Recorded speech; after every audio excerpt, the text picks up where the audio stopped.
وما محمد إلا رسول قد خلت من قبله الرسل أفإن مات أو قتل انقلبتم على أعقابكم ومن ينقلب على عقبيه فلن يضر الله شيئا وسيجزي الله الشاكرين।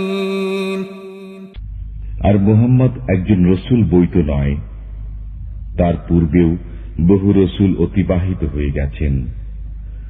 তাহলে কি তিনি যদি মৃত্যুবরণ করেন অথবা নিহত হন তবে তোমরা পশ্চাৎপসরণ করবে?